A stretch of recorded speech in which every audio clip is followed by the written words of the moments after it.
Good evening, students. Good evening to all of you.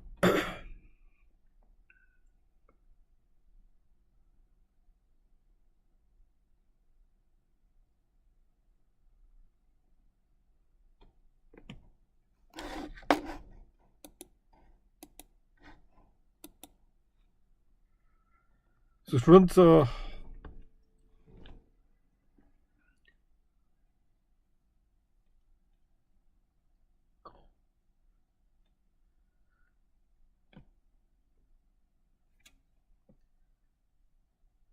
we will start now, students, on the capital gains revision, wherein the first and the foremost topic area which I'm going to take across would be in relation to the amendments in the partnership assessment, students. One of the very important area of the amendment, students, that has taken place and would be all in all potential likely for your upcoming examination as well. Shushmit. So let's look upon to this one by one, student. Now, first of all,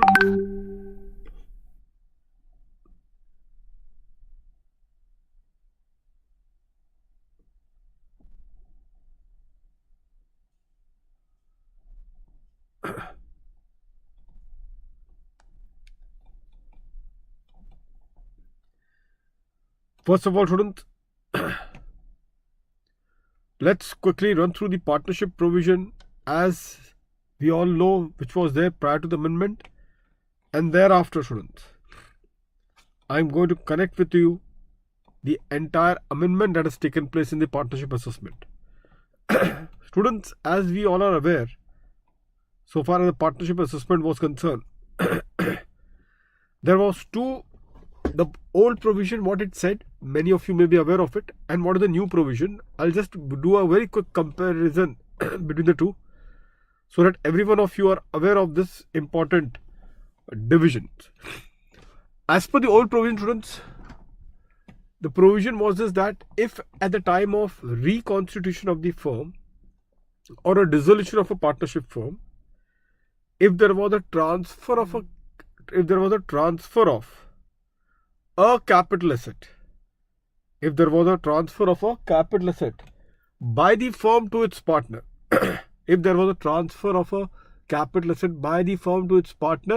then on such transfer, the capital gains was chargeable in the hands of the partnership firm.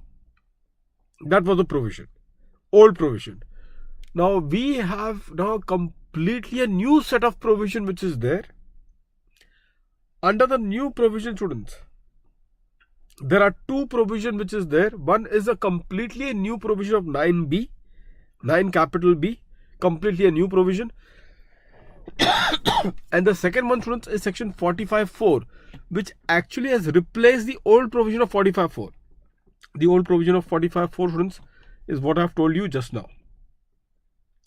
That is what was the old provision of this one, 45.4. Now, before we can start off with, students, before all of us can now start with this one, I just want all of you to read out, students, this section 9B first, 45.4 and 9B. So all of you, students, are going to read through this one. I'm telling you, students, by the end, now there is a very important question which is there in the RTP also. Very important question, students, in the RTP as well has been put across. Even that question, students, we are going to look upon towards the end of our session. So that is what we will be dealing with it in this context. So here in this scenario, students,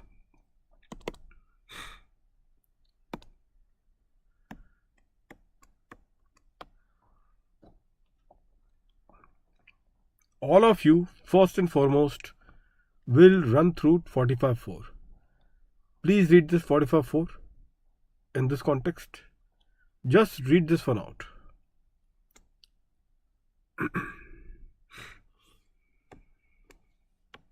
Now read this one, students. Just read it once. Everything you will understand, students, one by one.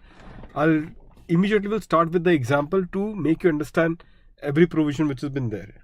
And then finally we'll conclude with the question of the RTP which has been introduced in the May attempt.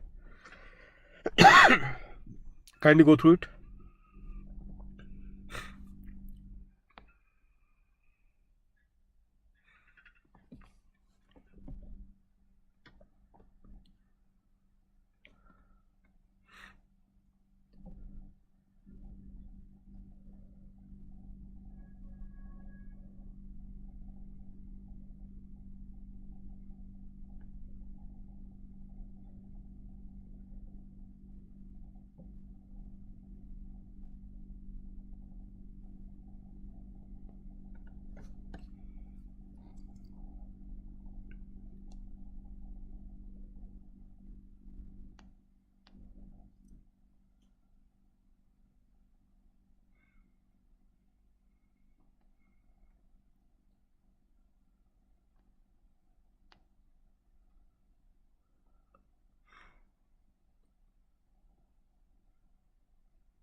All of you through with this one?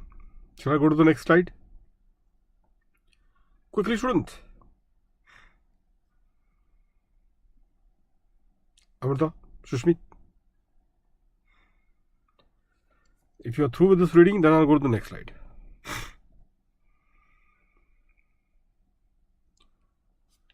Perfect. Then there is this and.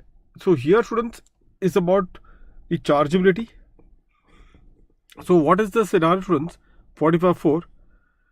Money. Money, can you see in the second line herein? They have mentioned about the money as the first case.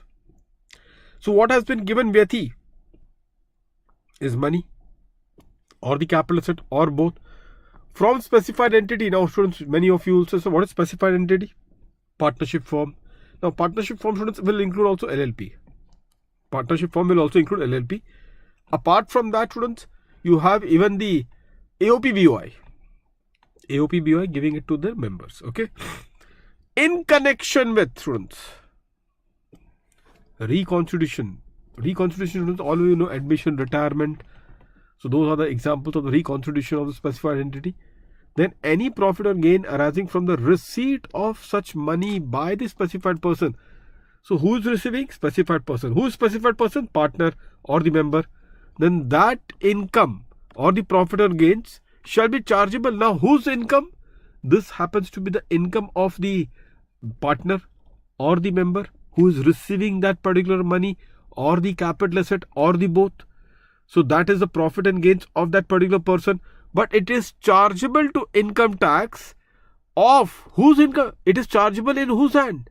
It is chargeable to income tax as income of specified entity under the head capital gains, and shall be deemed to be the income of such specified entity of which year, students? Which previous year? This income will be chargeable. This income will be chargeable in the hands of the specified entity, Indrani. It would be chargeable in the hands of the specified entity in the previous year in which such money or capital asset or both were received by such specified person. Receipt, and not on the year of transfer. Be careful. On the year of receipt. Now, there is a lot of permutation combination which is going to take place. I'll directly introduce the example, but just.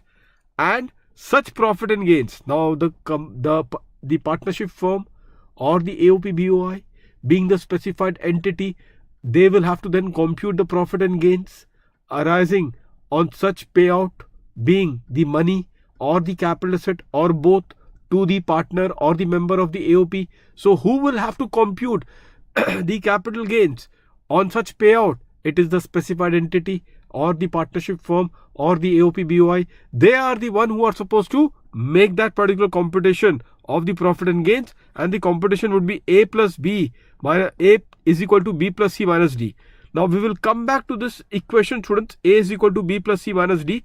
But before we go to this equation, I want you to read it for the last time. This next new section 9B. New section 9B, students. Just read it once. And how much you will have to read, students, in this context? Read it this much. Read it this much. Till this much.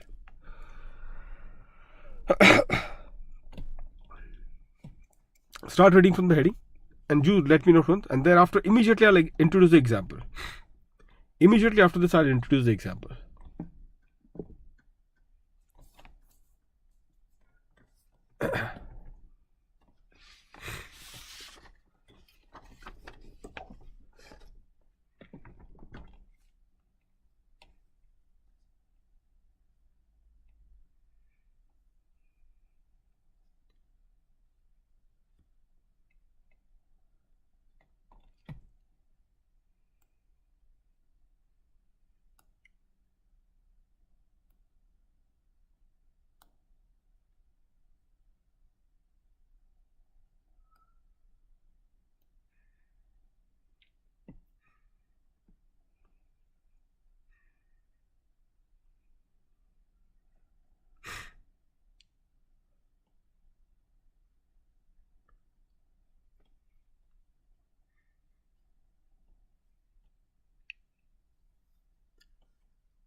All of you through with this one, friends? Now, one more thing, friends. You just sit with book and pen, because the example which I'm going to give it to you, you will have to take a note of it. You will have to take a note of it. And after you are done with this important session, on the day of the examination, students, the entire revision will boil down to only one case study. On the last day of your revision, it will boil down to only one single case study. That's it. Your entire revision will be done. 15 minutes. Examination day, you will give only 15 minutes for all analysis that we are doing. Let's have a look. It's only the understanding part is a critical one. I just want all of you to understand it properly. And once that is done, you are done with this. Students, this 9B talks about income on receipt of capital asset or stock in trade.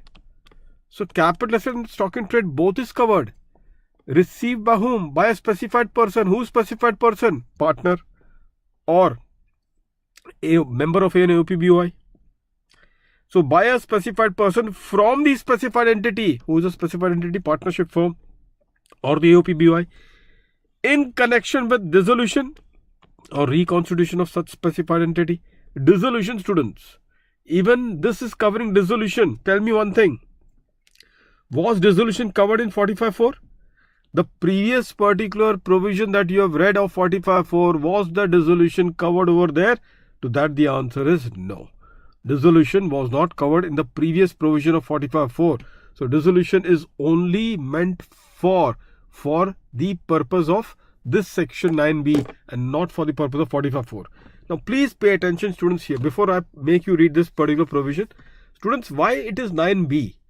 Please understand that they are talking about distribution of two items. One is the capital asset being distributed, and second one is the stock in trade that could be distributed, or both could be distributed to the partner at the time of dissolution or at the time of reconstitution of such specified entity. So students, in that case, supposingly it is a capital asset which is distributed, then accordingly the appropriate head that will be picked up would be, the head would be capital gains. If it is a stock in trade which has been distributed, it is a PGBP which will be the appropriate head where this income will be charged. This is the reason why they have kept this section 9b before the start of the head, that let's first identify the facts of the question, and based on the facts then we will decide which would be the appropriate head that will be considered for the purpose of the chargeability under this particular section. The head would be either PGBP, or it could be capital gains, or even it could be both, where both of the things or the items has been distributed. So let's have a look over here. Where a specified person, again you know who is a specified person, receives during the previous year any capital asset. So again, receipt is the case. Now students, be careful. Received during the previous year any capital asset or stock in trade. Now stock in trade is also used over here, which is not used in 45.4. In 45.4, it was only the money or the capital asset or both that was being covered for the purpose of chargeability. But here it is capital asset or stock in trade which is distributed to the partner or the member of the AOP. That is what is sought to be covered in section 9b. Now, capital asset or stock in trade or both from a specified entity in connection with dissolution or reconstitution of such specified entity, then the specified entity shall be deemed to have transferred such capital asset or stock in trade or both, as the case may be, to the specified person in the year in which such capital asset or stock in trade or both are received. So again, the chargeability, students, the chargeability would be in the previous year in which the capital asset or the stock in trade has been received by the specified person. Now, in this case, students, always keep in mind, this section 9b talks about the chargeability in whose hands? The chargeability under 9b will be attracted. The chargeability in 9b also will be attracted in the hands of the specified entity. In the hands of the specified entity. Because, what is the reason why it is chargeable in the hands of the specified entity? Because the specified entity has transferred the capital asset or stock in trade to whom? To the specified person.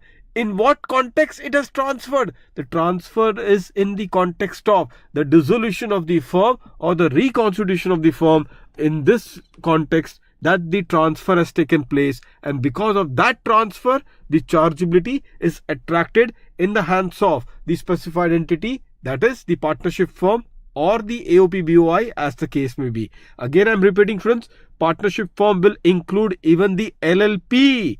Partnership firm will include also the LLP. Is that clear to all of you? Now, many students are thinking, sir, if it is a reconstitution, then don't you think that there's a double taxation that is taking place in the hands of the specified entity? To that, my answer is no. Many students say, no, sir, it is happening. Please see once again, reconstitution is covered in 945.4 also. Here also it is covered, and both of the section are talking about chargeability in the hands of whom? In the hands of the specified entity. So there is a double taxation. Just relax, students. It is not the case. I'll prove it. Don't worry. At the start of it, you are unaware. But I'll prove it one by one that there is no double taxation. Are you ready for the example, students? Are you all ready with your pen and paper? Ready with this? Perfect, friends. Then let's get started with the first example. Example number 1. Harshita. Example number 1. I'll take the first example to be that of dissolution. Dissolution of partnership firm. Now, in this dissolution, partner A has received from the firm. What partner A has received? So, partner A has received from the firm two things. One is SIT, stock in trade, and second one is land. Second one is students' land. Okay. Thereafter, the cost is say 3 lakh rupees and the fair market value is 3.5 lakhs.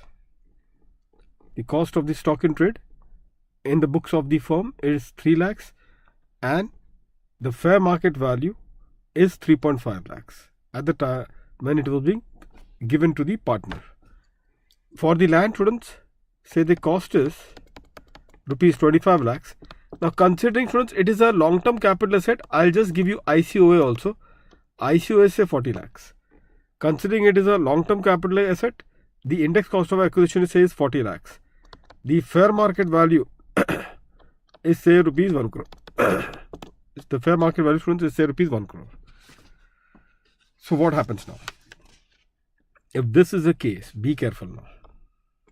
If this is the case, students, then the chargeability in whose hands, students? In the hands of the partnership firm being the specified entity. Okay. In the year of receipt. In the previous year of receipt. In the previous year of receipt. By the partner.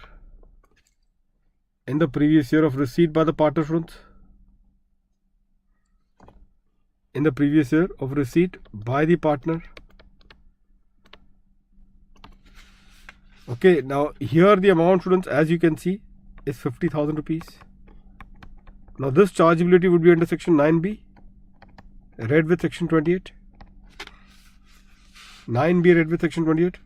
And here the amount, students, is rupees 60 lakhs.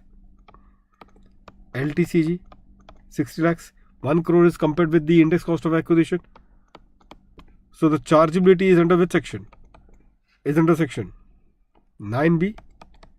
Read with, shall I write 45.4 over here?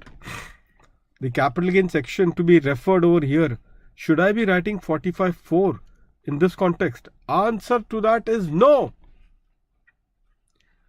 45.4 we have seen just now is only when we have discussed about something on the reconstitution of the firm. This is a case of a dissolution, and therefore it is 45.1. It is 45.1.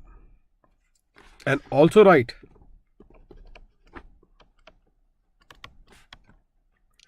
in this case section 45.4 not applicable as it's not a reconstitution of the firm.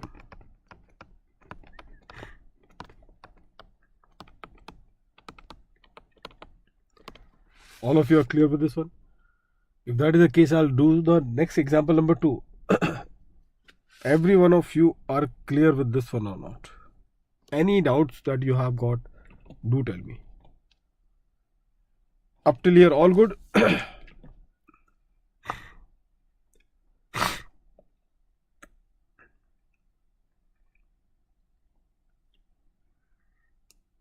Perfect, students. Let's then take up the example number 2. Now comes the retirement. Now you have to be very careful, Harshita, Yati. Very careful of this one, because when I talk about reconstitution, both will come. 45.4 will come, and as well as 9B also will find its way. Example number 2. All of you.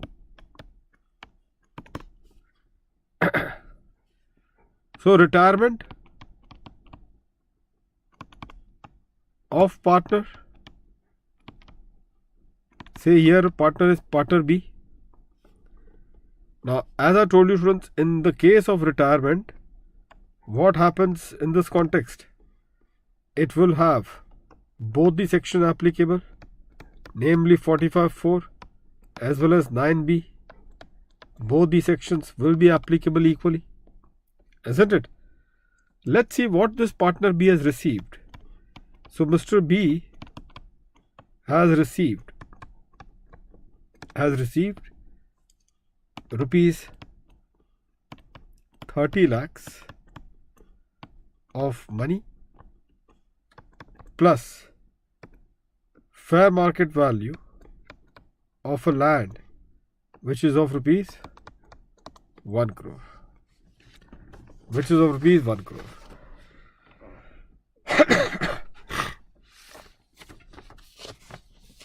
Which is of rupees 1 crore. Fair market value of land which is of rupees 1 crore. Is that clear to all of you now, students? Mr. B has received rupees 30 lakhs of money plus the fair market value of the land which is of rupees 1 crore. Now, if with this limited information, students, let's look upon to the taxability. First, I'll do 9B over here. 9B. Now, tell me one thing. If 9B has to be attracted, whether the money of rupees 30 lakhs which is paid, whether the money of rupees 30 lakhs that is paid, will be taken into account? Okay, by the way, students, many students are asking, sir, what about the cost of acquisition? Okay, let me give the same thing. Cost of acquisition, students, same. Write the same thing. Cost of acquisition is, say, 25 lakhs. Or the index cost of acquisition, students, is, say, rupees 40 lakhs. As the case may be. Cost of acquisition is 25 lakhs and the index cost of acquisition, students, is rupees 40 lakhs. Is that fine with all of you? Okay, perfect. So, in 9B, students, which is talking about the taxability in the hands of the specified entity on the transfer of the capital asset or stock in trade. Only these two is what is supposed to be chargeable. Chargeability is on the transfer of the capital asset or stock in trade. So if the money has been paid, you cannot say that the money has been transferred. Money is paid. Money can only be paid as a mode. It can never be transferred. So what could be transferred, students, is what, students? Is the capital asset or stock in trade. And that is the reason why, students, please excuse me for 20 seconds. That is the reason why. Please read 9B first. And in 9B, don't you have this concept of deemed to have transferred? In 45.4, don't you have this concept of deemed transfer? You have this concept of transfer of land or the capital asset. Now, shall I bring to your attention 9B? Shall I bring to your attention 9B? Sorry, 45.4. Read again 45.4. This paragraph only, students. And tell me one thing. Tell me one thing, students. In 45.4, do you find anywhere this concept of transfer referred in 45.4? Please have a look quickly.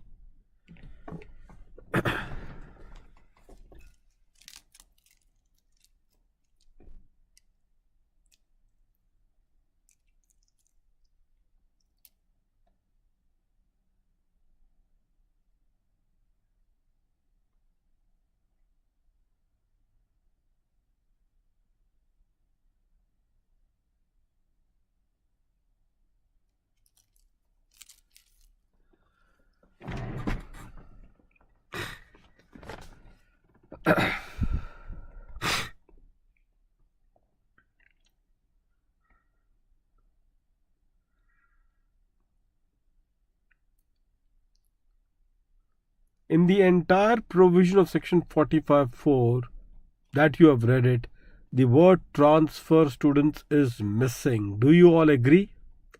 The word transfer, students, is missing in entire section 45.4.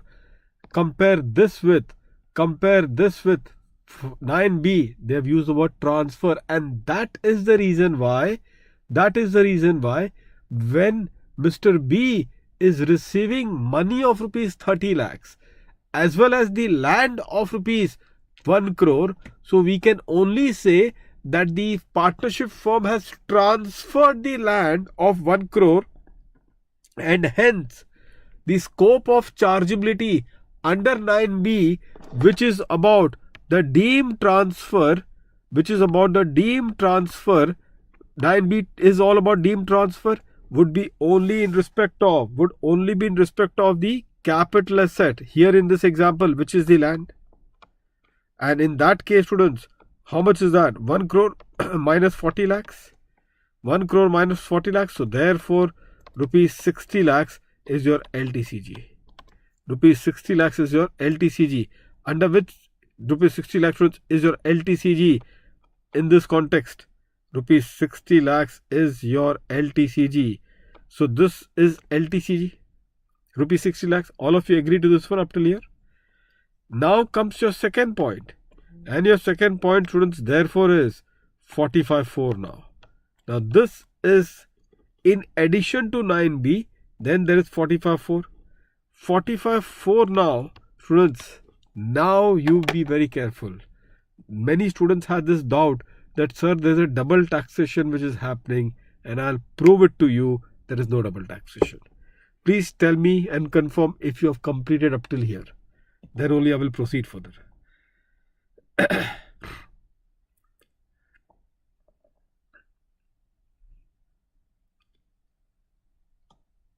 If you are completed, students, please let me know. Completed here? Perfect. So before we start with 45.4, okay, by the way, students, again I'm repeating, this transfer chargeable in the hands of partnership firm. In the hands of partnership firm. Don't forget that. Huh? Even 45.4 that we are going to have would be chargeable in the hands of partnership firm. In which previous year? I think previous year also you are aware of it. In which previous year that the chargeability under 9b or 45.4 will be attracted? So the previous year of chargeability would be the year in which the money or the asset or the stock in trade, as the case may be, is received by the partner of that partnership firm. If that is the case, students, let's now look upon to 45.4 and how do we compute, students, the profit and gains which is going to be charged under 45.4. So computation is given through a formula. The computation, students, is given to a formula. What is that formula? Please have a look at the formula. The formula over here is A is equal to B plus C minus D. Read all of you. Every one of you students are going to read up till this, up to 0. Get started, students. Read it carefully, students.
So students, A is equal to B plus C minus D is what? Is a chargeable dividend of 45.4.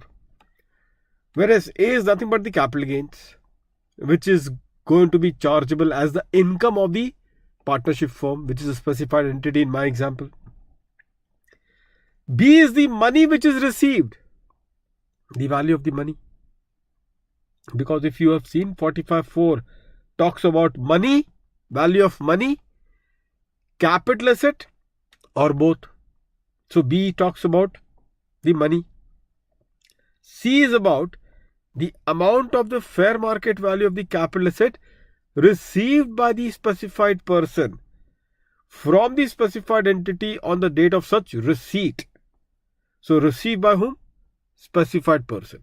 From whom? Specified entity. On the date of such receipt.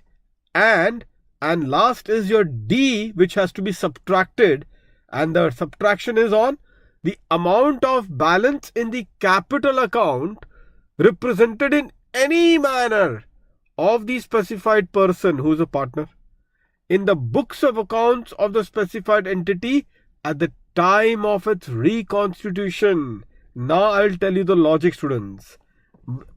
Provided that if the value of A in the above formula is negative, its value shall be deemed to be 0. Fair enough. Students, now I'll tell you certain things.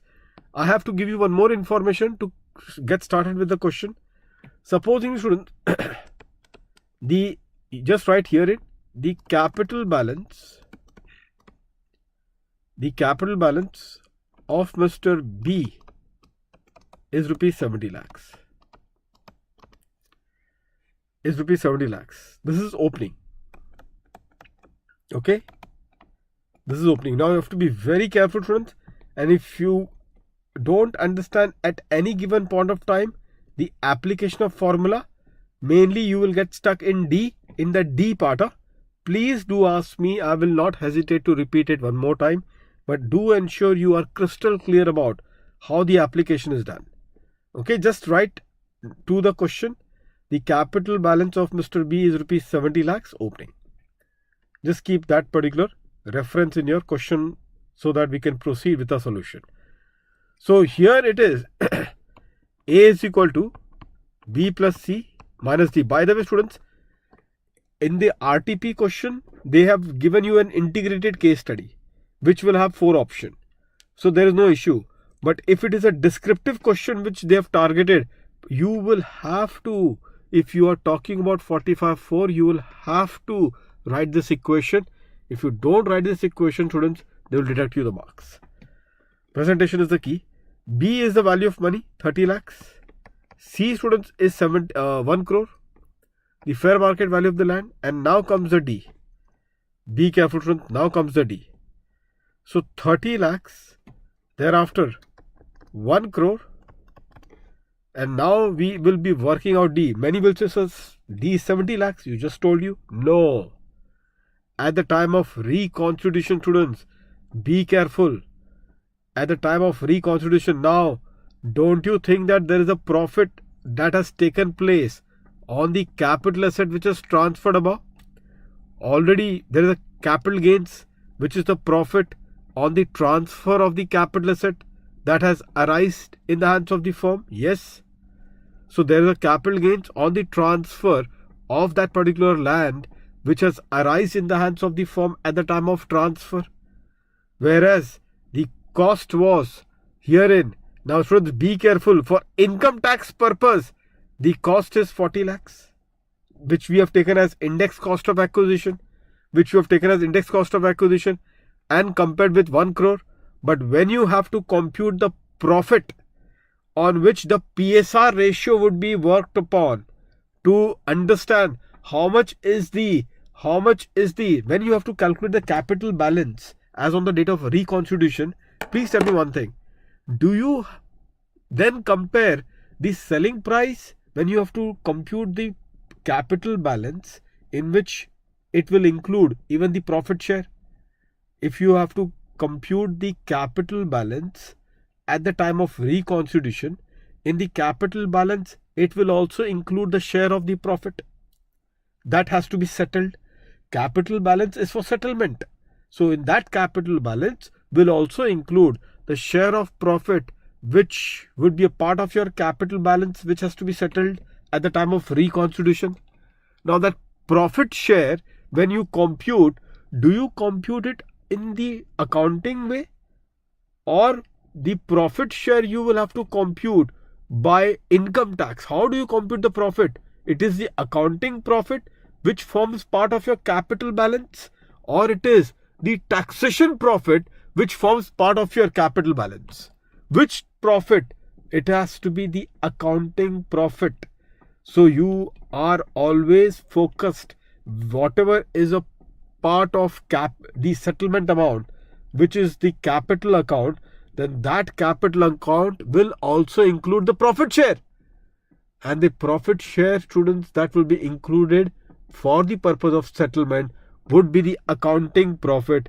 And accordingly, how much is the accounting profit? So you will compare 1 crore with 25 lakhs. You will compare 1 crore with 25 lakhs. So here, for the purpose of working note, I am writing it for D. Working note I am writing for D. So here the accounting profit primarily on to the firm, accounting profit to the firm on transfer of capital asset. Accounting profit to the firm on the transfer of capital asset is 1 crore minus for students 25 lakhs, which is 75 lakhs. But on this 75 lakhs, don't you think that the firm would have to pay the tax? Firm would have paid the tax, students. On this 60 lakhs of the long-term capital gains, how much is the tax that the firm would have paid? At the rate of 20.8%.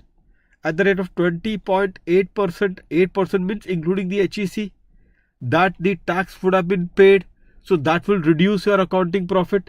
The tax that is paid, does it reduces your profit amount? And the answer is yes.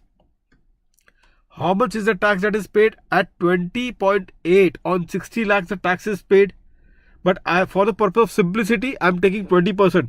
But in the RTP, they have taken 20.8%. So we will see in RTP that 20.8%. But here, only for simplicity.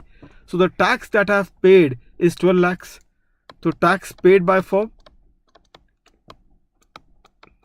Tax paid by firm is 12 lakhs. So tax paid by firm is 12 lakhs. Now this tax paid by firm will have to be reduced from the accounting profit to the firm on the transfer of capital asset. This tax which is paid by the firm has to be reduced from the accounting profit arising to the firm on the transfer of capital asset. Answer is yes.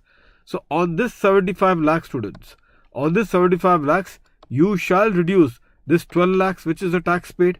So from the profit, reduce the tax which is paid. So how much is there for distribution? Rupees 63 lakhs is now there for distribution in PSR. Distribution in PSR. Now say for example, there are 3 partners. So 3 partners, equal share. 3 partners, equal share. So 3 partners, equal share. So therefore, the profit post-tax allocated to partner B is rupees 21 lakhs. Add to this the opening capital account 70 lakhs. So therefore, the profit, the capital account at the time of reconstitution is how much? At the time of reconstitution, D, which is 91 lakhs.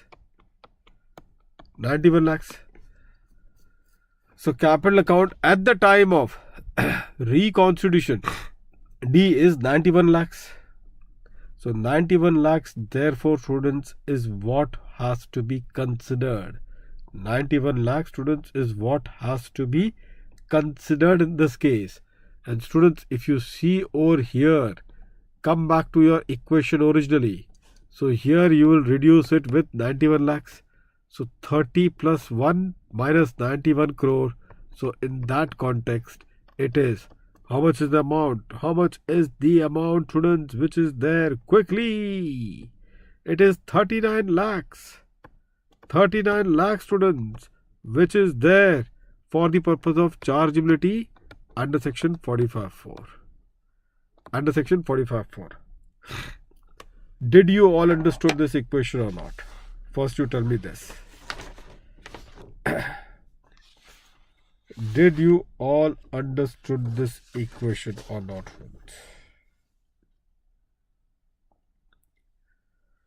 Okay. Now if you all understood the application, D part, mainly the D part, students, please tell me this thing before I now will explain you the logic. Many students, it depends on the question, Arjita. That will depend on the question. It can be done at any point of time. Okay. That is not in our hand. That is not in our hand. When the reconstitution is done, admission and retirement can take place at any given point of time. So therefore, that point of time, therefore that profit effect, we are giving it in this regard. The profit effect. So in the question that they will give it to you, I'll tell you this way. They will give you the capital account. Okay. That capital account in the examination question always has to be assumed to be the capital account before taking into account this particular, the profit arising on the transfer of the capital asset in the hands of the firm, which is 45.4. Sorry, which is 9B, which we have discussed just now. So obviously, whatever they give you the capital account in the examination question, what you are asking, sir, what about during the previous year, if there is any more profit? So that if they have to tell you, then they will give you directly the final answer. If what you are trying to say is this, that, sir, if the capital balance is on 1st April and the partner has retired on 30th of June. So apart from this answer of 21 lakhs that you have added, what about that 6 months profit which is also to be added? Yes, it has to be added. But in the examination, the question, they will not complicate this matter. But as a concept, that if you are asking me that, sir, from 1st April to 30th of September, if he has retired on 30th September, then there is a 6 months. For that 6 months profit share of that partner, will that also needs to be allocated to compute the D? And the answer is yes, it has to be also be allocated. But so far in the RTP of the question, they have not considered it, but only for the purpose of concept, that apart from this 21 lakhs which will be added to the capital account, if they say that the capital balance of rupees 1 crore is as on 1st of April, if that is what the question is, and they are telling you that they have retired on 30th of September,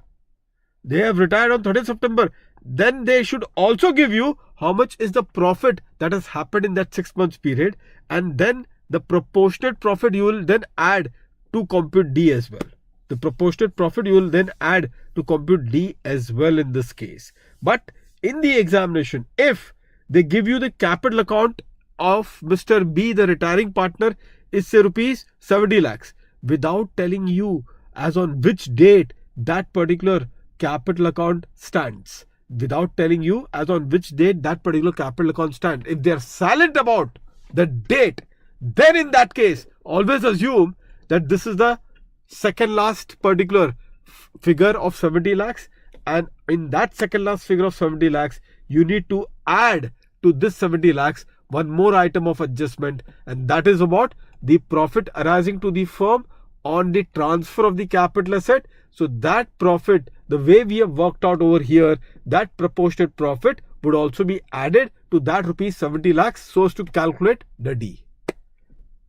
If the question does not tell, if the information in the question does not provide you on which date the capital account balance is, and second, they are also not giving you the data relating to the in-between profit that has arisen to the firm so as to allocate the share of profit to the partner, that if information is not given to you in the question, up till now, whatever question bank which is there, that information is not given. Up till now, whatever information that has been question bank which is there, that information is not given. So if that information is not given, we will say that the capital account that they are specifying in the question is the second last item, and the last item is that profit that is to be worked out on the transfer of capital asset, the way we have discussed on that rupees 21 lakhs, how we have arrived at 21 lakhs. That profit is what has to be allocated to the existing capital balance of 70 lakhs so as to compute a D, and that D is what would be reduced from that equation, which is A is equal to B plus C minus D. Is that clear to all of you? Every one of you are clear with this one? Don't make the blunder. Students, again I am telling you, don't make the blunder of what? Reducing from this 1 crore 40 lakhs. Don't make this blunder of reducing from this 1 crore 40 lakhs. You will have to reduce the cost of acquisition, because it is the accounting profit post the tax which will finally enter into the capital settlement account. Accounting profit after the tax is what will enter into the capital settlement account of the respective partner. Capital settlement account of the respective partner. If I am clear with this, now I'll tell you the logic. What is this? Many students are still wondering, but sir, still double taxation is happening. Many students are asking this. So let me finally give you the solution. There is no double taxation. Students, there is no double taxation. People are saying, sir, why you say there is no double taxation? Now, students, 9B, the chargeability as far as section 9B is concerned. The chargeability as far as section 9B is concerned is on the transfer of the capital asset of the firm to the partner. Of the firm to the partner. Capital asset of stock in trade. That is 9B, which we have already seen. Whereas 45.4 is not in respect of the transfer of capital asset. So therefore the charge of 45.4 is not on the transfer of the capital asset. So many students are wondering, if the charge of 45.4 is not on the transfer of the capital asset, then it is of what? Now is the answer. Students, please pay attention.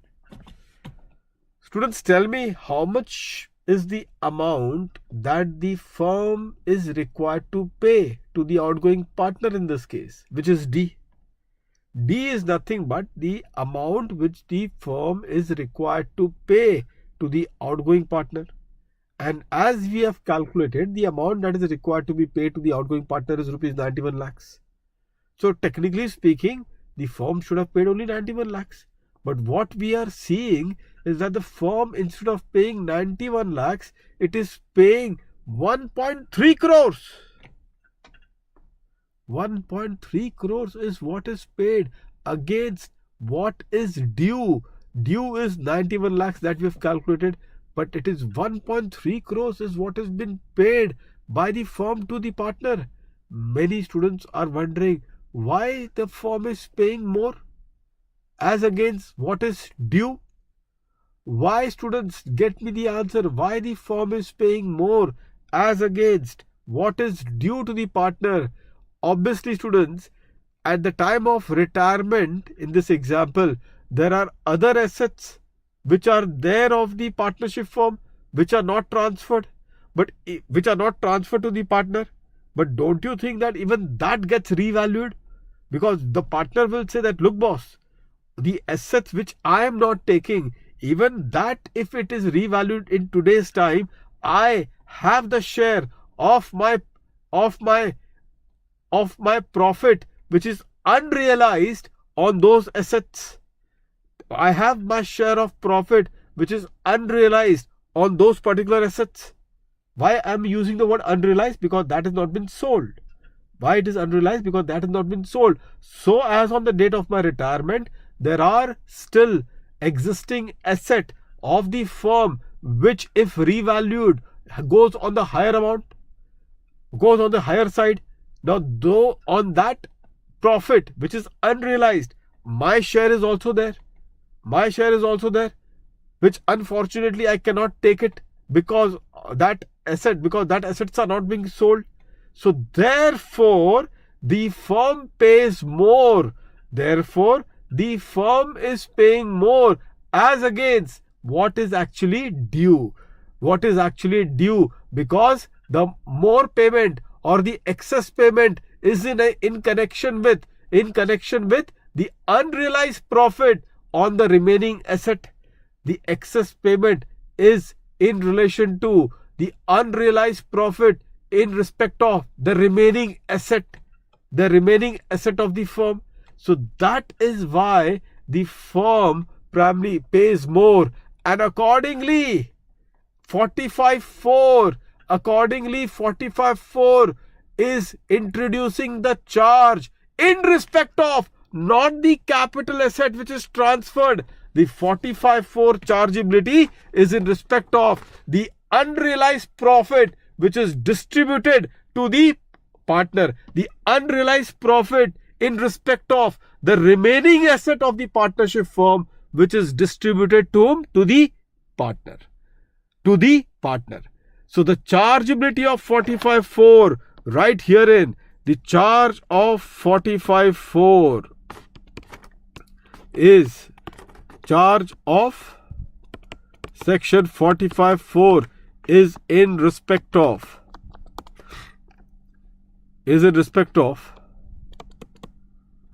the unrealized profit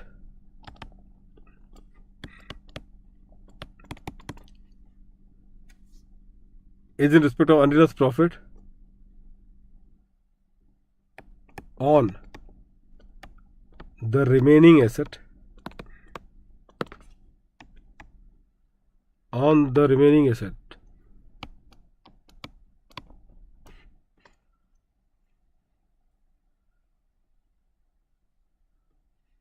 in the bracket which is not distributed. Remaining asset means which is not distributed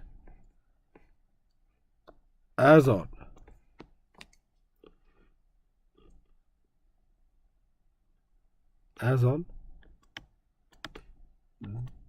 the reconstitution of the firm. Just write here the charge, students, just insert it. The charge of section 45.4 is in respect of unrealized profit distributed to the partner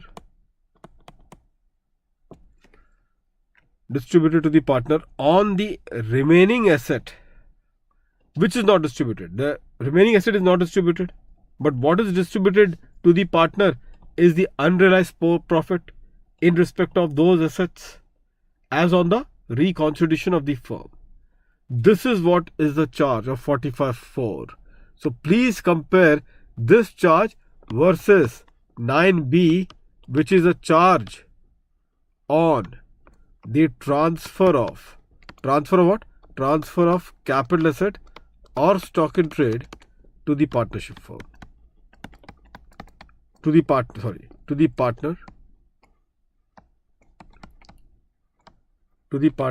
by the partnership firm. Is that clear to all of you now? 9B is a charge on transfer of capital asset or stock in trade to the partner by the partnership firm. Is that clear to all of you? I want every one of you to reply on this concept which I have told you, the comparison now. Now did you realize there is no double taxation? 45.4 is a chargeability on that unrealized profit which the firm has distributed to the partner in respect of the remaining asset which is with the firm as on the date of reconstitution. Whereas 9B students is a distribution. 9B is a chargeability on the transfer of the capital asset or stock in trade to the partner by the partnership firm. All of you are clear with this concept or not? There is one last point which is also remaining. But before I go to the last point, I just need to know whether all of you now can appreciate the difference. Because see, understand, 91 lakhs is outstanding, then why I'm paying 1.3 crores? When 91 lakhs is outstanding, Shanmati, when 91 lakhs is outstanding, why I'm paying 1.3 crores? Because this excess payment is for the share in the unrealized profit on the remaining asset as on the date of the reconstitution of the firm. The share on the unrealized profit on the remaining asset as on the reconstitution of the firm, and therefore 45.4 is attracting the charge on the payment of 45.4 is attracting the charge on the payment of such unrealized profit by the firm to its partner. Payment of such unrealized profit by the firm to its partner. If all of you are clear, Vyeti, can I then take up last 3 examples to close this concept?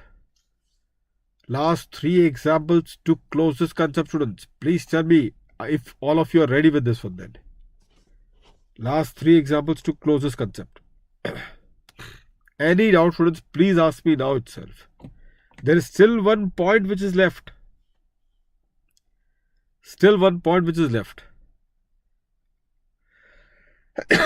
Before I put that point,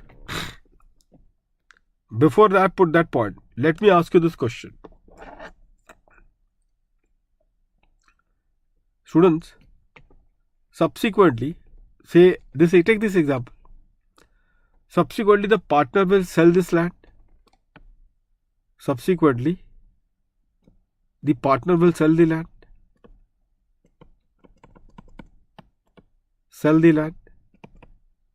For say rupees 1.5 crores.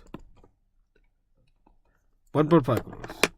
So if subsequently that particular partner is selling the land for rupees 1.5 crores, my question therefore to all of you is, what is the cost of acquisition? What would be the cost of acquisition in the hands of the partnership firm? Sorry, would be the cost of acquisition in the hands of the partner? So the partner has got the land from the firm on the dissolution in that example. So when he will sell that land, my question is, what will be the cost that will be taken in the hands of the partner for computing the capital gains? To that the answer is, students, 1 crore would be the cost of acquisition. 1 crore would be the cost of acquisition for the partner. And why 1 crore? Because on 1 crore the firm has already paid the tax. Up to rupees 1 crore, the charge is already attracted in the hands of the firm. Up to rupees 1 crore, the charge is already attracted in the hands of the firm. And since the charge is already attracted in the hands of the firm, therefore, there will not be any further charge that will be made in this regard. I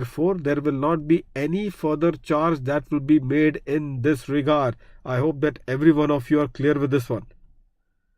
All of you are clear with this concept, students? Therefore, there will not be any therefore, rupees 1 crore will be the cost of acquisition in the hands of the partner, because up to rupees 1 crore, the charge is already attracted in the hands of the firm. Fine.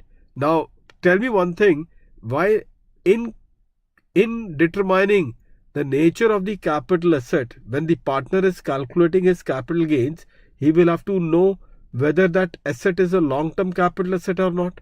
In computing the capital gains on the subsequent transfer in the hands of the firm, in computing the capital gains on subsequent transfer in the hands of the partner, question is, when I'm determining whether the capital asset is a long-term or a short-term capital asset, please tell me this. Will you be doing the clubbing of the period of holding?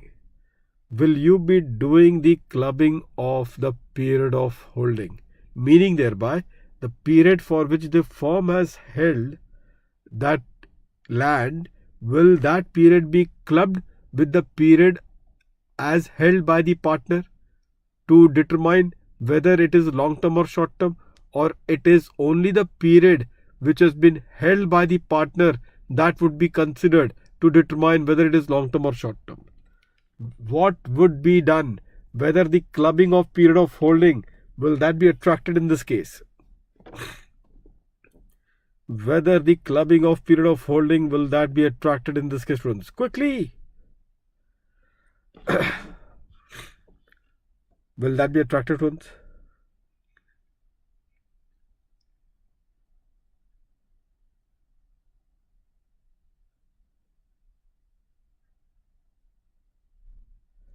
You will not be doing the clubbing of period of holding for the simple reason,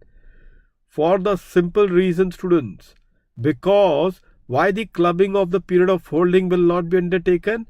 For the simple reason that the firm has already been charged on that particular land. The chargeability is already attracted. So therefore, the clubbing is attracted when the previous owner, in the hands of previous owner, the transfer was not considered as a taxable transfer. So only when in the hands of the previous owner, the transfer is not a taxable transfer, that the clubbing of period of holding is attracted. Whereas here it's a clear-cut case that the firm has been charged on that land which is transferred to the partner, and hence no clubbing of period of holding would be undertaken in this regard. Is that clear to all of you, students? All of you are clear with this one? Perfect. If you are clear with this one, students, then the last particular point, which is the ultimate point, please pay attention. What did I told you, students? Here, please pay attention, students. This is the last point. Then we are good to practice the last 3 questions. We are done with that. The 3 question includes the RTP question. Point number 1. Please pay attention. Students, as I just now told you, 45.4 is a chargeability. 45.4 is a chargeability in respect of what? Of the unrealized profit, is in respect of the unrealized profit distributed to the partner on the remaining asset. Unrealized profit distributed to the partner on the remaining asset. So therefore, what is happening is that there is a charge on the unrealized profit on that remaining asset, whatever is unrealized profit which is distributed to the partner, on that the firm is already charged to tax. On that the firm is already charged to tax now. Now tomorrow when that asset is actually transferred, when it is actually transferred, you tell me then that profit will get realized. Entire profit will get realized, including that portion of unrealized profit which was taxable earlier. So this portion of the profit which was already taxed under 45.4 earlier, will you tax it again when that remaining asset is actually sold? When that remaining asset is actually sold, whether you will you again tax that particular portion of the realized profit which was already taxed earlier under section 45.4? Answer is no, because that will give rise to a double taxation. So what is the remedy in this case? So the remedy, students, in this case is that on the subsequent transfer of that remaining asset lying in the hands of the firm, so as and when the firm will transfer that asset, from the sales consideration, they will have to reduce that portion of the capital gains, which was already taxed earlier, so that there is no double taxation that will take place again. Because subsequently, when you actually transfer, then you will realize the profit. But in that realized profit, portion of the profit was already taxed earlier under 45.4 in the unrealized form. So therefore, when that profit is realized, so in that realized profit, this much portion of the profit which was already charged earlier under section 45.4, that needs to be reduced. That needs to be reduced. Every one of you are clear with this concept? That needs to be reduced. So please write a note herein. Write a note herein. The profit so charge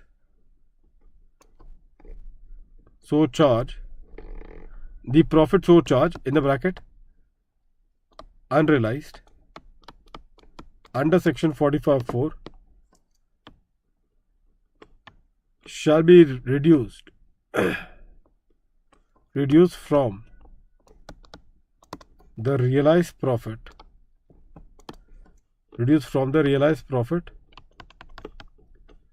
on the subsequent transfer of the capital asset of the remaining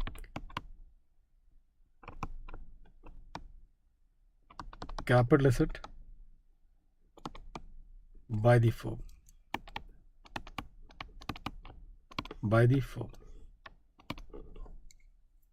In the bracket, so as to avoid the double taxation.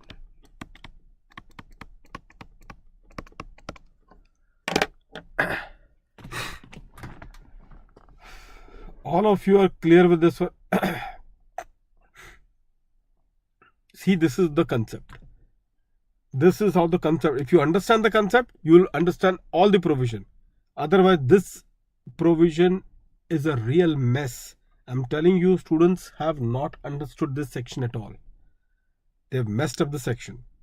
So this is the concept, students, which you should just be very clear about it. That what you're taxing in 45(4), is it a double taxation? What you're taxing in 9B, those things, if it is not clear to you, then you will make this big blunder of all these small points, which I'm raising it right now in front of you. If this is clear, friends, the last small point, friends, if you all are clear, the last small point is this. Just now 45(4) capital gains we have calculated. And how much was the capital gains? Here that we have calculated, the capital gains that we have calculated was 39 lakhs. What is this 39 lakhs? 39 lakhs in 45(4). 39 lakhs in 45(4). Now this 39 lakhs in 45(4), friends. Please pay attention. 45(4) is in respect of the unrealized profit. Unrealized profit is a charge of unrealized profit on the remaining asset. On the remaining asset.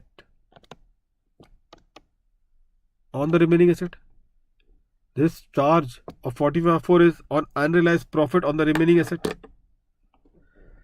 Now, therefore, this is chargeable as capital gains. Isn't it? Capital gains, 39 lakhs, 45(4), unrealized profit on the remaining asset. This is what is the charge, because this is what has been paid. Unrealized profit paid on the remaining asset. Unrealized profit paid to the partner. Or share of unrealized profit. Share of unrealized profit paid to the partner on the remaining asset.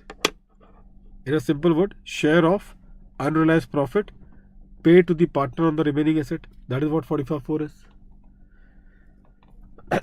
If you all are clear with this one, so therefore my last question here to all of you is this.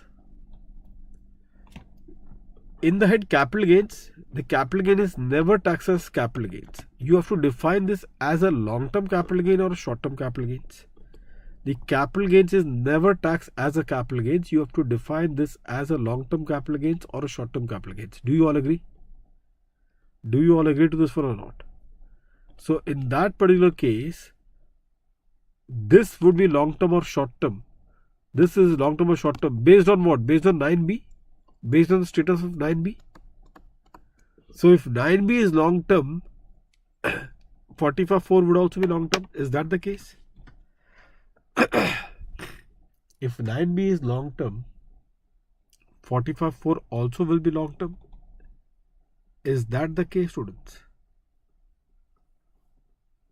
If 9B is long term, then 45.4 would also be long term. Answer is no. They are two different aspects altogether. How can you say that? If 9B is long term, then 45.4 is also long term. 9B is for the calculating capital gain on the asset which is transferred. Asset which is transferred. And whereas 45.4 is chargeability of the unrealized profit on the remaining asset. So you have to see the status of the remaining asset. So if the remaining asset is long term, then the 39 lakhs is long term. If remaining asset is short term, then 39 lakhs is short term. Because the charge under 45.4 is not on the asset which is transferred. The charge of 45.4 is on the remaining asset. So what is the status of the remaining asset as on the date of reconstitution of the firm? What is the status of the remaining asset as on the reconstitution of the firm? If as on the date of reconstitution of the firm, the remaining asset is long term, then 39 lakhs is long term. Remaining asset is short term, then 39 lakhs is short term. Is that clear to all of you students now? This is how the things has to be looked upon. And now can you understand the ultimate logic? Now can you understand the ultimate logic, students? Ultimate logic, I am telling you. No students have understood this logic. And why this logic is important? IC has asked the question in the RTP. And that question in the RTP, nobody has understood it. Now you tell me the last question then, in this case. The last question, therefore, to all of you is in this regard. Students, here. Now, did you realize why 45.4 is not applicable on dissolution? Why 45.4 is not applicable on dissolution? Can you now tell me why 45.4 is not applicable on dissolution? Now you should be in a position to answer this. Why 45.4 is not applicable on dissolution? You should be in a position to answer this. Why 45.4 is not applicable on the dissolution of the firm? Because in example number 1, we have seen this was the example number 1. There was dissolution. So 45.4 was not attracted. Because on dissolution of the firm, there is no remaining asset with the firm. On the dissolution of the firm, there is no remaining asset with the firm. So if there is no remaining asset with the firm, where is the question of chargeability under 45.4? Under 45.4 in the hands of the firm at the time of dissolution. So if there is no remaining asset in the firm, where is the question of chargeability? Where is the question of chargeability in the hands of the firm on its dissolution? So on its dissolution, only 9B gets attracted, whereas in the case of change in constitution, both 9B as well as section 45.4 gets attracted. Is that clear to all of you? Yes, Harshita. Yati. I hope that every one of you are clear with this one. Now students, let me give you one last question just for the purpose of clarity. Supposingly, it is a case of retirement. The capital balance is say 91 lakhs above. Computed. The way we have computed above. Okay, which is D. Okay, and only money was paid. Only money was paid, students, of rupees 1.3 crores. Only money was paid of rupees 1.3 crores. So the capital balance as on the retirement was 91 lakhs, which is computed above. Okay, whatever it be. And only money is paid of 1.3 crores. Only money is paid 1.3 crores. Please tell me then, if only money is paid on 1.3 crores, whether 9B will be attracted? Whether 9B will this be attracted? Please tell me. Whether 9B will this be attracted?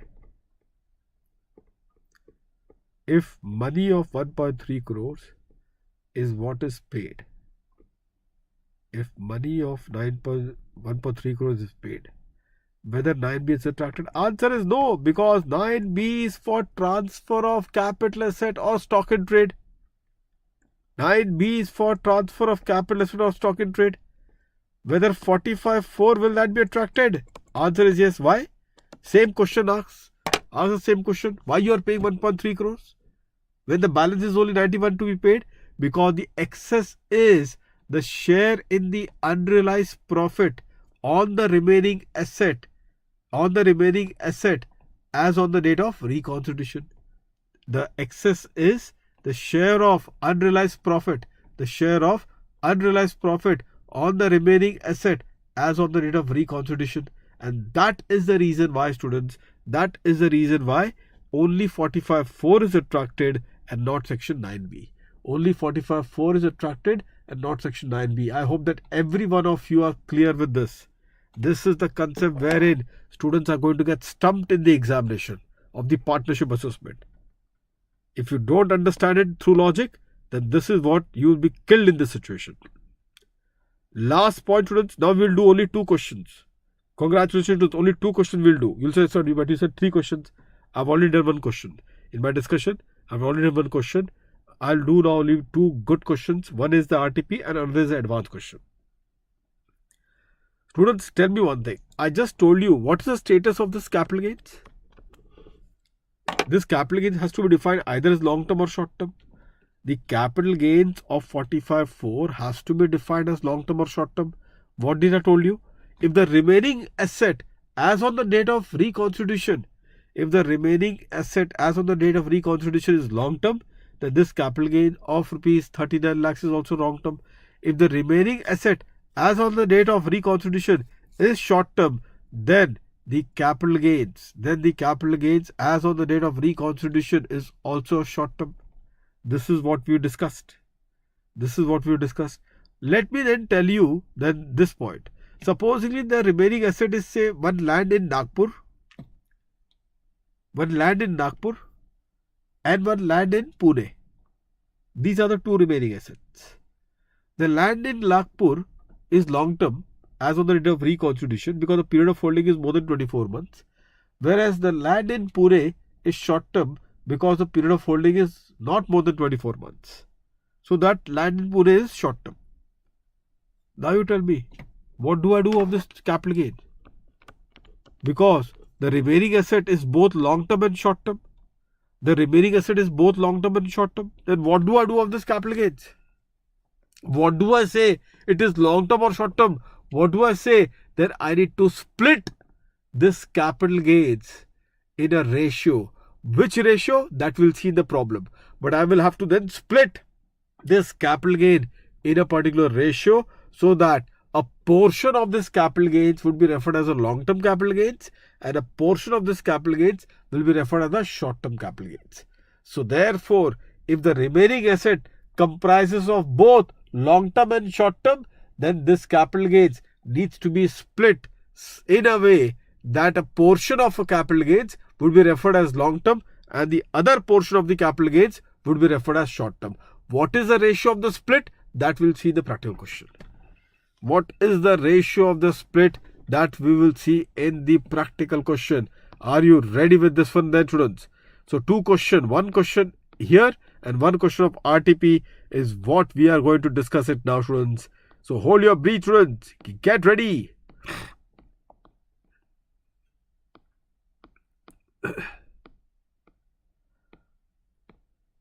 One question here and 1 question from the RTP.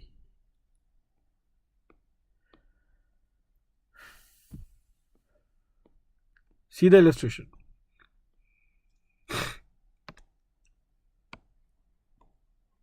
Illustration number 2. And read this very carefully before I put the slide down.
So students, this line is critical one for us.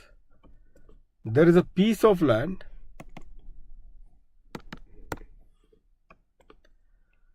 S of book value of 30 lakhs. There is a patent T of WDV of 45 lakhs. So one is fixed asset, another is patent, which is depreciable asset of 45 lakhs, and there is a cash of 225 lakhs. The land was acquired by the firm more than 2 years ago. So it is long term. The patent was acquired, developed, registered 1 year back. Any case, it's a depreciable asset. Partner A wishes to exit. The firm revalue its land and patent based on the valuation report from a registered valuer as defined in this thing. So the valuation of 2 things has been done. Now students, in this context, students, now then, be careful here, students. Excellent question. And this is what ICI in their RTP question number 1 have targeted this. In their RTP question number 1, they have targeted this.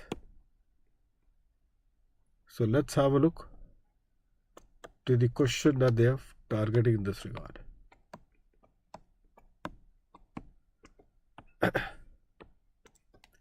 So in this context, and as per the valuation report, FMV value of land S is 45 lakhs. So the book value was 30 and now the FMV value is 45 lakhs. Fair market value of patent is 60, whereas the WDV was how much? 45. Now FMV value is 60 lakhs. As per the valuation report, there is also self-generated goodwill of 30 lakhs. So this is a third asset that came into picture. 30 lakhs. On the exit of partner A, the firm decides to give him 75 lakhs in money and land S to settle his capital balance. Assume the index cost of acquisition of land S is 45 lakhs. So they have given you the ICOA so that the for 9B calculation of capital gain is easy. Students, here just pay attention. There is land is long term or short term? Any case, land has been transferred. Land has been transferred. So they have been giving land as that is long term. There is a patent T which is of 60 lakhs. What about this self-generated goodwill of 30 lakhs, students? This self-generated goodwill of 30 lakhs, will it be long term or short term? Tell me this. How self-generated? Tell me one thing. When it got generated? When it got generated? You say that self-generated goodwill. When it got generated? It got generated when it is valued. And therefore, if it is valued on the date of reconstitution, only then it will get generated.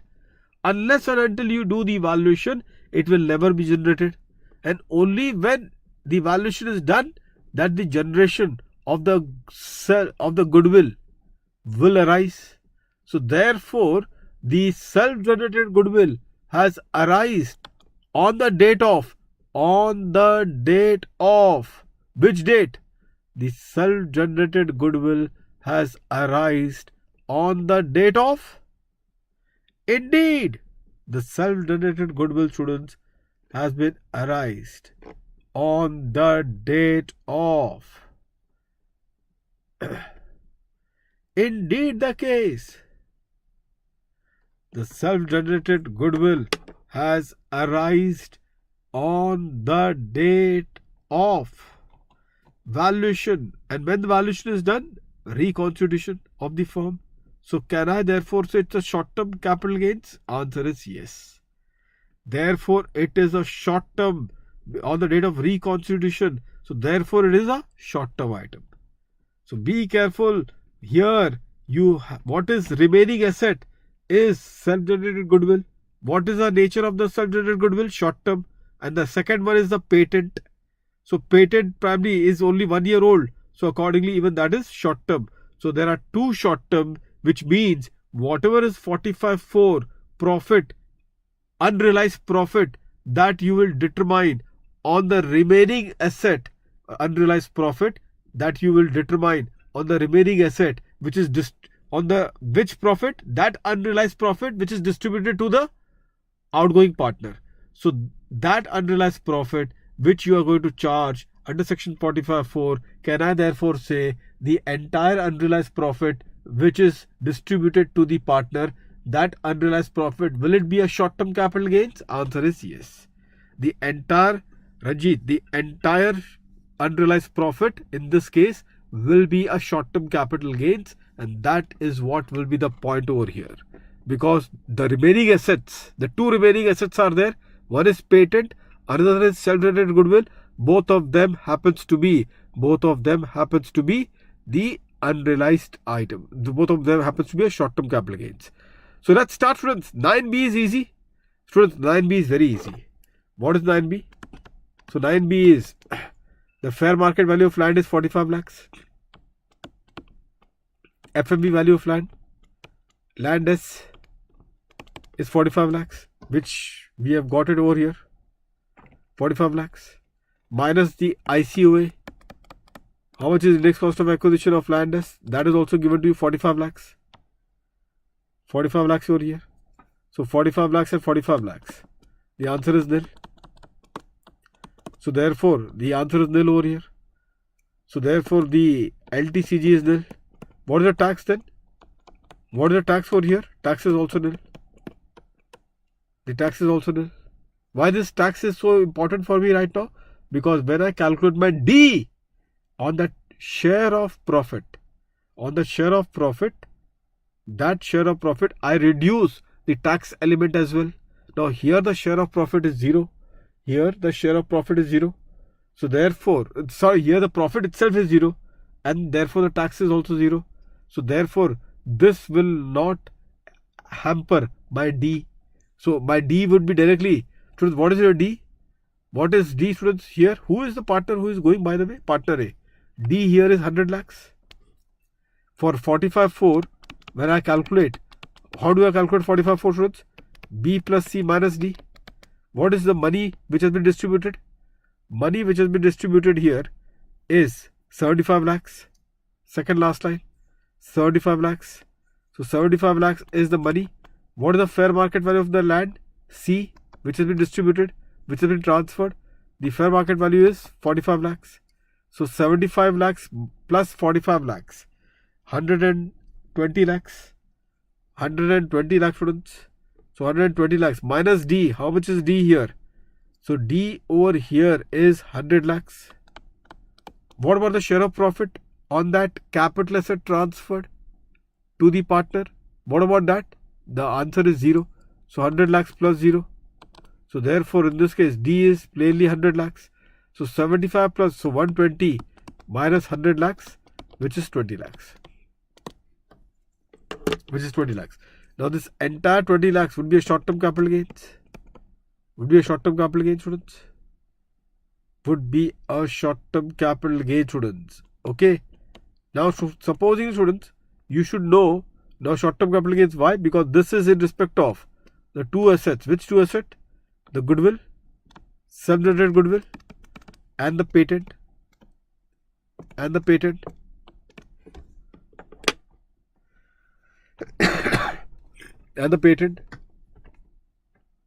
Supposingly, students, tomorrow only goodwill is sold, or tomorrow only patent is sold. So obviously, goodwill is not sold. Tomorrow only patent is sold. So I should know, what did I told you, students? What did I told you then? Tomorrow if only patent is sold, then what did I told you? The unrealized profit would be reduced on that realized profit. Okay, but unrealized profit is 20, but this 20 is for both. 20 is for both goodwill as well as for patent. So if only tomorrow patent is sold, then the unrealized portion of profit of the patent needs to be worked out, because 20 lakhs is the unrealized profit for both goodwill as well as for patent. But if tomorrow only patent is sold, so I need to know how much from this 20 lakhs of unrealized profit is attributable to patent. So how do I know how much is attributable? How do I know? There is a ratio that I need to do. Which ratio? Let me take you through that ratio now. Ratio analysis, students. The ratio is the revaluation ratio. Congratulations, students. The revaluation ratio. The revaluation ratio, students.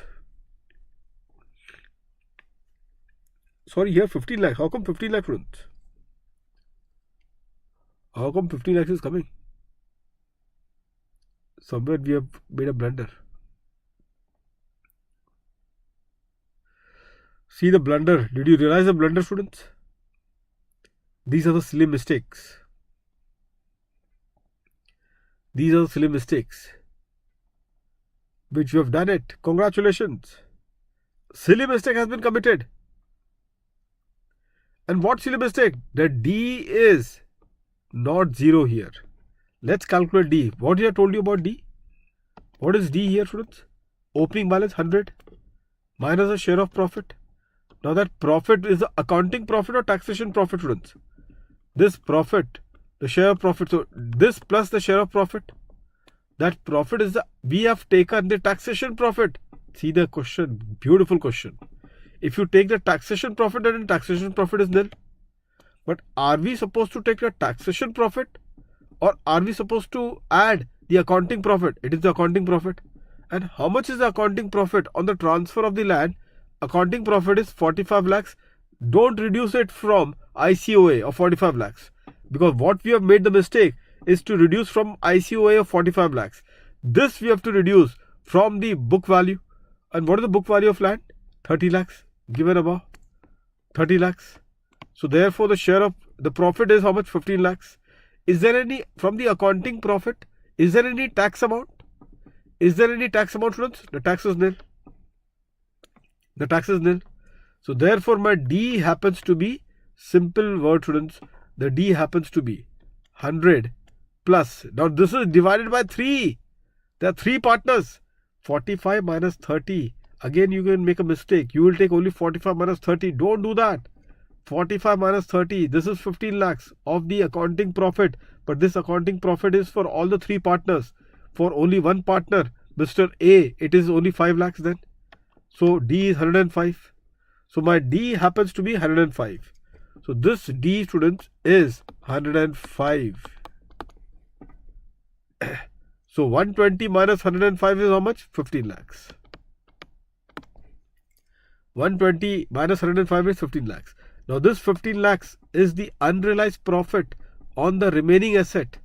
Unrealized profit which is distributed to the outgoing partner on the remaining asset. Which is the remaining asset? The remaining asset is goodwill and the patent. Goodwill and the patent. So this particular unrealized profit has been distributed. Isn't it? Now tomorrow, as I was telling you in my example, if only the patent has been sold. Only the patent has been sold. So I need to know how much from this unrealized profit of 15 lakhs is attributable to the patent, because that much of the amount I will have to reduce it from the patent. That much of the amount I will have to reduce it from that profit of the patent on its sale, on its realization. So that much profit has to be reduced.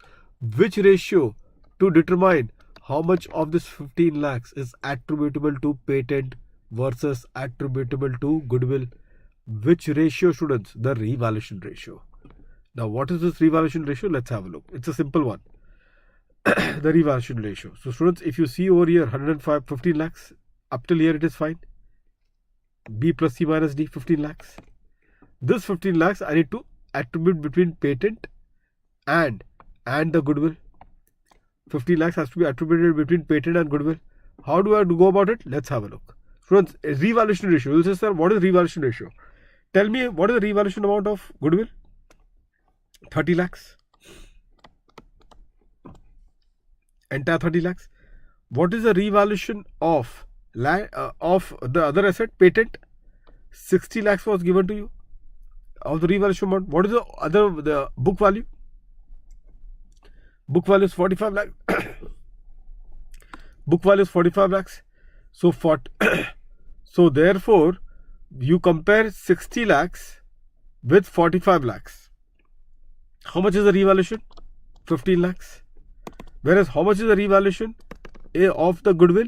30 lakhs minus 0. So the revaluation is 30 lakhs for the goodwill, whereas the revaluation is 15 lakhs for the patent. Revaluation is 15 lakhs for the patent. The increase, the revaluation amount is 15 lakhs. So it is 1:2. Between patent and the goodwill, it is 1:2. So therefore the revaluation ratio is 1:2.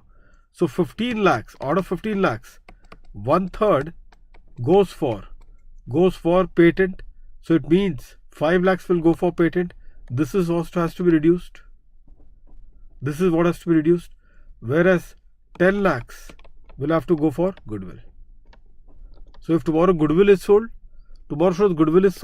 then how much will be reduced from goodwill? The profit of the goodwill on realization, 10 lakhs is what has to be reduced. So 5 lakhs to be reduced from patent and 10 lakhs to be reduced from goodwill. 5 lakhs to be reduced from patent, 10 lakhs to be reduced from goodwill. And that exactly is the point. So students, you can see over here. Let's assume patent is sold for 25 lakhs. See here. Let's assume patent is sold for 25 lakhs. The WDV of patent to be calculated. Now please understand, this is a depreciable asset. So this is a depreciable asset. So if it is a depreciable asset, then the block format has to be calculated. So open WDV is 45 lakhs. And thereafter, if there is any additions, you will add the additions made during the year. Unless the money which you have received on the transfer, how much money you have received? 25 lakhs.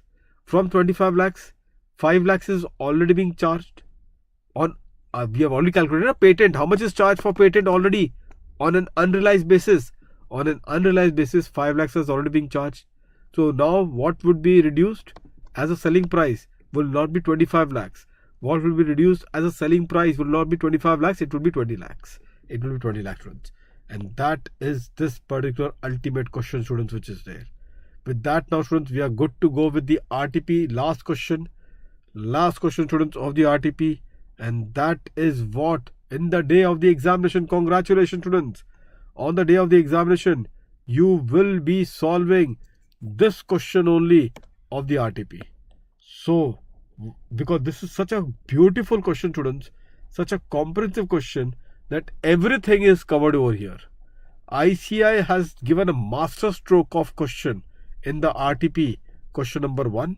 It's a master stroke question, students, and as I told you, everything has been covered over here. Everything, students, has been covered over here. That's the beauty of the question which the ICI has given in this context. So let's have a look to this particular question, students. All of you are ready. Hardly will take another 10 minutes, 15 minutes, and we are done. We are done, students, don't worry. Just take 15 minutes more and we should be through.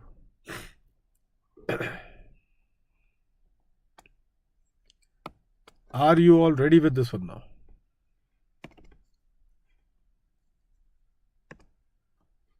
RTP question number 1. Students, please keep the calci with you because you will have to calculate. I want the calculation from you because God forbid, the chances are very high that the same question will come in the exam. Chances are very high that the same question will come. So do practice once, and this would be the historical night for all of you on the day of the examination. Historical night, students. So if you see quickly, Mr. Prem is a partner of two firm X & Co and Y & Co. Now students, what is happening here is that X & Co he is retiring, whereas in Y & Co is getting dissolved.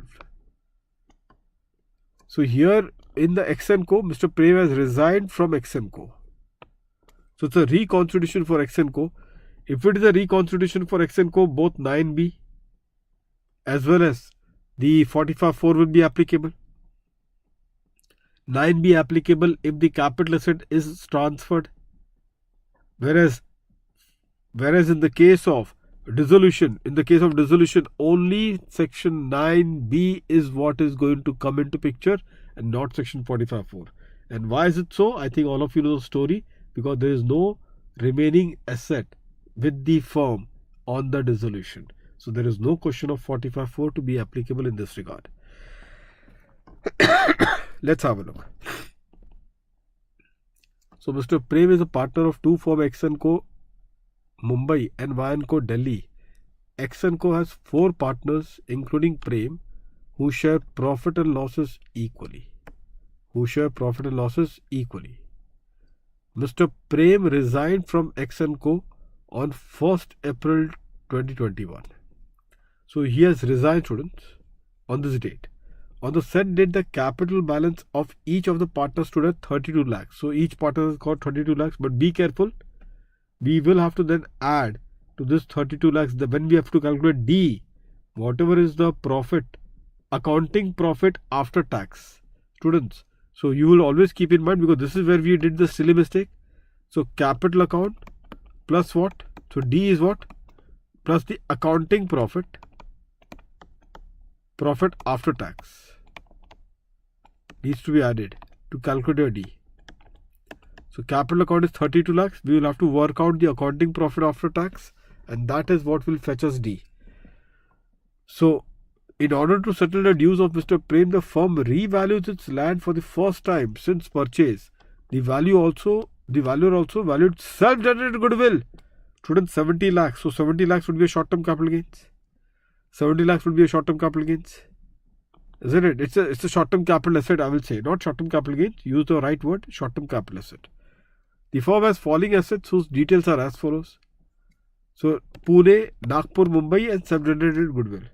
So see, every assets are long-term in this case. The 3 is long-term and the 1 is short-term. All the 3 is long-term, students. And this last one is short-term. All of you agree to this one? The last one is short-term. So cost of acquisition, book value. Now the book value is important for us only for the accounting profit. For the accounting profit part, this is what is to be considered. Accounting profit part, only this is what has to be considered. Isn't it? Otherwise, this has got no relevance. Only for accounting profit and this has to be considered. Let's take it further. In April 2021, X & Company gave land at Nagpur and 15 lakhs money to Mr. Prem to settle his capital account. X & Company is giving land. So students, land has gave, Nagpur is gone.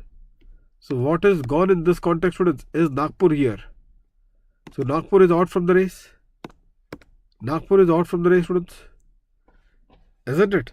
Nagpur is out. So accounting profit, we will have to calculate in D. This is what we will consider it. Anyway, so gave away land at Nagpur and rupees 15 lakhs money to Mr. Prem to settle his capital balance. 15 lakhs money is also been given, students, to Mr. Prem to settle his balance account. Fine, that 15 lakhs money, students, we all know how to treat this one. This money would be taken only for 45(4). This 15 lakhs has got nothing to do with 9B. 9B will entertain only the land part, but not the money part. Okay. Thereafter, firm Y & Co dissolved on 1st of March 2022 and distributed its land at Chandigarh, Mohali and Gurgaon on the same day to its 3 partners, Prem, Akshay and Arav respectively, who were sharing the profit. The particulars of these land are given as under. Now, this is very easy for us. Why it is easy? Because here we have to calculate only 9B. And 9B is simple capital gains calculation. Only a simple CG calculation. And since it is a simple CG calculation, 62 minus the ICOA of 18.4. Similarly, 59 lakhs minus the ICOA of 15.24. Similarly, 70 lakhs minus ICOA of 16.7 lakhs is what would be the capital gain. So everything is LTCG. So ICOA of all these three, you will reduce it from this and you will get the capital gains. In addition, Prem and Akshay were given money of rupees 8 lakhs and 11 lakhs respectively on March 1, 2022. Beautiful part. Please tell me, when dissolution is taking place, only 9B happens? When dissolution is taking place, only 9B happens. And if it is only 9B that takes place, the money which has been distributed by the firm to its partners, the money which has been distributed by the dissolved firm to its partner will have any relevance at all. Will it have any relevance at all? The money which has been distributed by the firm to its partner. Will it have any relevance at all, students? Quickly. Will it have any relevance at all? While we calculate 9B, the money which the dissolved firm has distributed to its partner, will it have any relevance in 9B? I am talking about it, students. And to that the answer is no. The money distributed is relevant only when we have to calculate A is equal to B plus C minus D, whereas B is the money. And that happens in 45.4. And that 45.4 is for reconstitution and not for dissolution. And why it is not for dissolution, I have already told you the logic. So this is only to misguide your attention to something which has got no relevance. So what will be the amount taxable under 9B in X and Co and Y and Co for AY 22-23? Now students, here from examination point of view, students, be careful. In 9B only they are talking about it. They are only talking about it 9B. They are only talking about it 9B. So 9B is the simple calculation. Just now I told you 9B calculation here. How do you calculate? 62 lakhs minus index cost of 18.4. What is index cost? The CII of, multiply the CII 18.4 into CII of the current year 21-22. CII of current year 21-22, which is 317, divided by the CII of 11-12. The CII of 11-12, which is 184, divided by the CII of this thing 184. Isn't it? Same way you do all, you'll get the LTCG. And students, you will find the total LTCG in this case. The total LTCG in this case is 1,08,58,000. 1,08,50,000 is the total LTCG over here. And what about and what about the LTCG over here? Nagpur has been transferred. Gave land of Nagpur. Gave land at Nagpur, students. So if they have gave the land at Nagpur, so Nagpur, how do you calculate? 45 lakhs. So LTCG here I'll calculate. LTCG for Nagpur 9B. So Nagpur in this context 45 lakhs minus what? Minus 25.4 into CI of which year this is 15-16. 15-16. So 317 into 317 divided by 15-16, 354. Can you tell me the ICO, students? Calculate quickly. You have got calci. 25.4 lakhs. 25.4 lakhs into 317 divided by 354. What is ICOA? Quickly. 25.4 into 317 divided by 254. 254. Denominator is 254.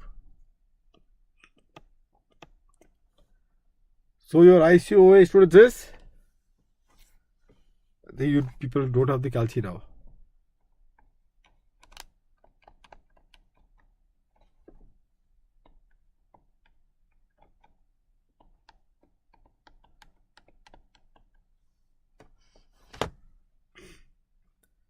Will you give me the answer, students, quickly? Otherwise, we'll get stuck unnecessarily.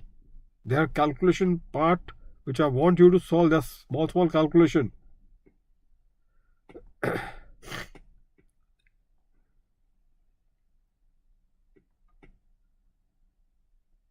What is the ICOA over here? 25 lakh 40,000 into 317 divided by 254.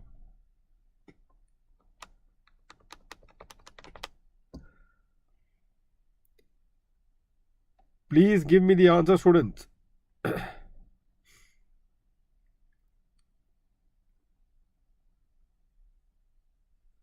0.37 is what? ICOA?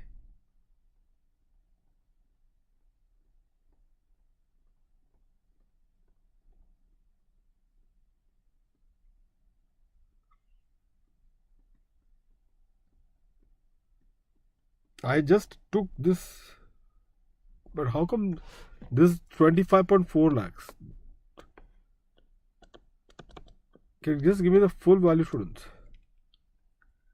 25.4 lakhs.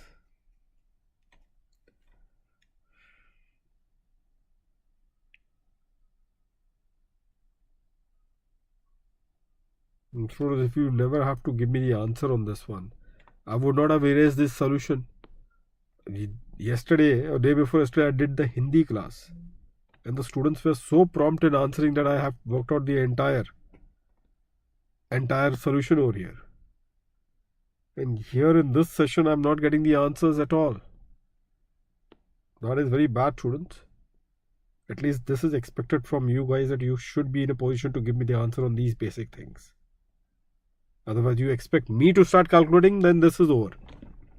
You guys can work it out, the remaining particular part. This you can really figure it out. Solve it, take it as homework then. The solution, in any case, the final solution is given to you as A, B and C. So you work it out, the final solution. And we'll catch up in the next session then, Friday morning. I don't have the calci with me right now. So I'm relying on you guys. You people are not interested to or keen on answering on these particular solutions. So be it. Solution in any case is given, the final solution, but you derive the solution then. Because I want your support on derivation of solution, because the calci should be with you. And there cannot be an excuse. See, the answer has been given to you. Please derive the solution. 5 cases are there, primarily. You all can now work it out. The 5 cases. Okay?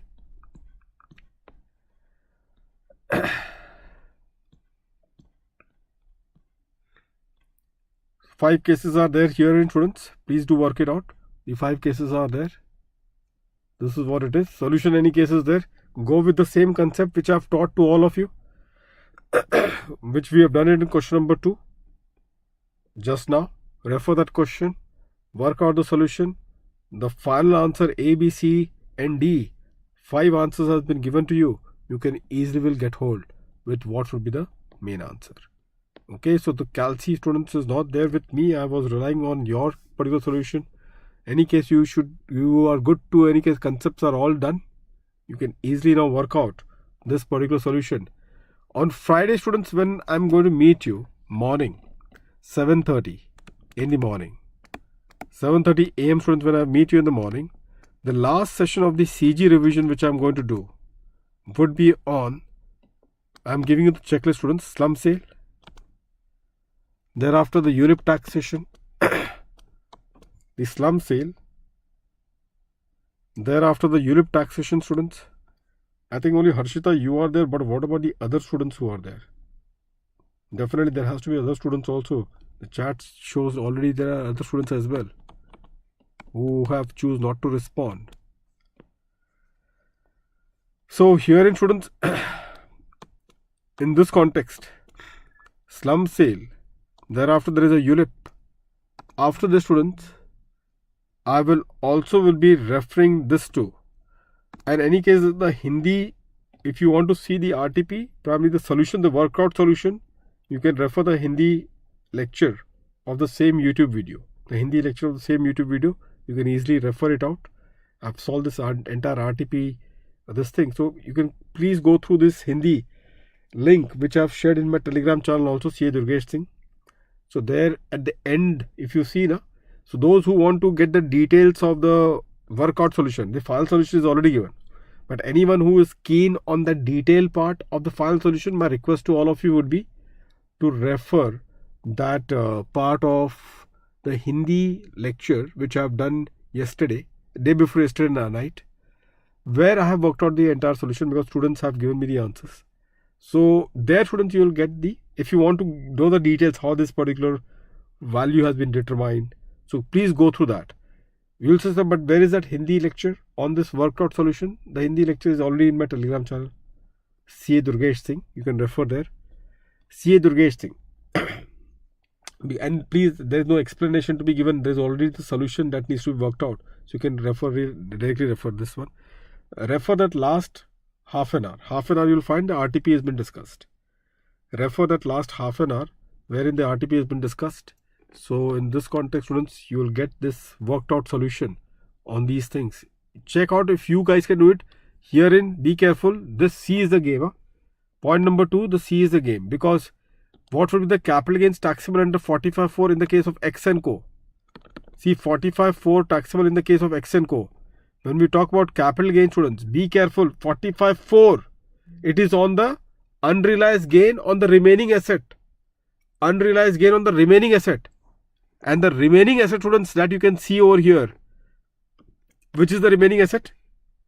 The remaining asset, students, that you can see over here is the self-generated asset. Now that is short term. And the balance is long term. So whatever is the capital gains that is arrived, students, whatever is the capital gains that has been arrived under 45.4, there is a split that has to be made. The short term capital gains 6,223,750 and the long term capital gain. Now the ratio, students, I have already worked out. Please go through that particular question. You will solution which has been there. In my Telegram channel, just part C, you will find the same particular thing of day before yesterday. I have put across capital gains Hindi class. There itself you will find it. This is the ratio. Short term capital gain is for self-generated goodwill. It is for self-generated goodwill, students. Okay, so that is what it is. So that is the point, students. Please kindly go through the same. Now Friday morning, students, when I am meeting you, it would be on slum sale and ULIP. This is the last session.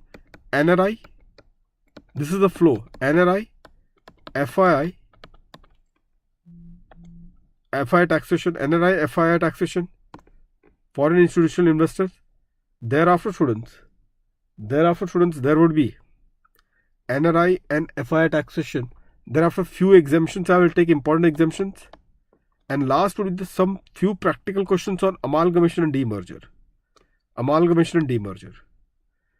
Amalgamation and demerger. Few practical questions on amalgamation and demerger. Students, this I am going to do with all of you on Friday morning 7:30 a.m. Friday morning 7:30 a.m. This is the last. Just deal with this so that on the day of the examination, this does not bother you at all. Okay? So students, work it out, this particular part. And again, I'm repeating this. If anyone wants, the main answer is already given. But if anyone wants the detailed solution, which is there on this, how the answers has been determined, I've already worked out in the previous video of the capital gains, which I've done it in Hindi. See the last half an hour, you'll get this particular point. In any case, there the explanation is not required. What is required? What is how the figure has been determined? The figure I have written it already over there. So you can refer it. That video link is there in my Telegram channel, CA Durgesh Singh. Day before yesterday, which would mean that is on 8th. Day before yesterday would mean on 8th. I have already shared the link. On 8th of May, I have already shared that link. So you can go to the Telegram channel, CA Durgesh Singh, and refer it on 8th of May. You'll get it. Fine, students. Now, last students over here. An announcement which is there.